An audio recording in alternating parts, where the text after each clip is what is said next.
In sports news, Namibia striker Ethiopian scored on the wrong end of the pitch as the Southern Africans lost 1-0 to Morocco in the Africa Cup of Nations Group D opener at the Al Salam Stadium in Cairo earlier this evening. The Brave Warriors looked well on course to collect a valuable point against one of the tournament's favourites, but Kemune headed the ball into his own net with only 2 minutes left on the clock as he tried to defend a Hakim Ziyech free kick.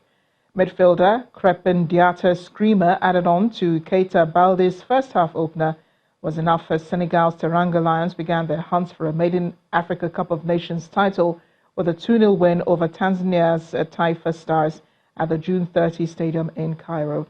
Senegal dominated the game from the blast of the whistle and should have won by a bigger margin, but will leave satisfied with 3 precious points, especially in the absence of their star striker, Sadio Mane, who was suspended for the opening tie.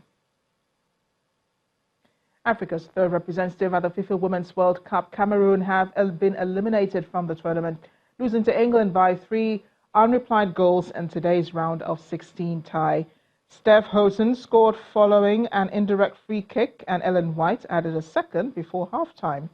Alex Greenwood turned home from a corner to complete the win. However, Cameroon were twice left enraged by video assistant referee decisions that resulted in lengthy delays as their players protested. England will face Norway in the quarterfinals.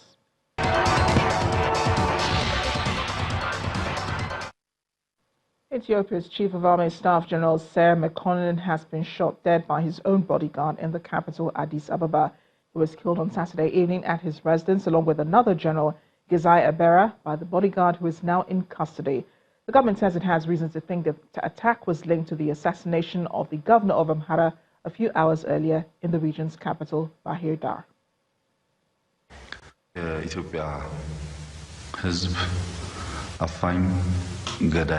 Prime Minister Abiy Ahmed's address to the nation did not carry further information on the murder of the Chief of Army Staff, save the General Ser Mekonnen and another officer, General Gizai Abira, had been trying to prevent a coup attempt against the government.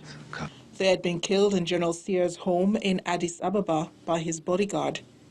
He said the situation was under control and has named Amhara State Security Head General Asamnu Sige as being responsible for the foiled coup, without giving details of his whereabouts. He had been released from prison last year, having been given an amnesty for a similar coup attempt. Mr. Ahmed called on the people to unite in the face of evil forces set on driving the country. Since he was elected last year, Prime Minister Abiy Ahmed has been trying to end political repression by releasing political prisoners, removing bans on political parties, and prosecuting officials accused of human rights abuses.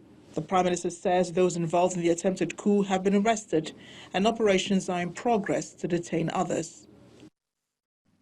As for the city of Addis Ababa, the mayor says life will resume as normal on Monday and called on public employees to go to work as usual.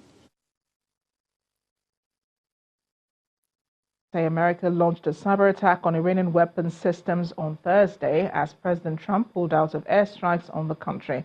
The New York Times says it was in retaliation for the shooting down of a U.S. drone as well as attacks on oil tankers that the U.S. has blamed Iran for.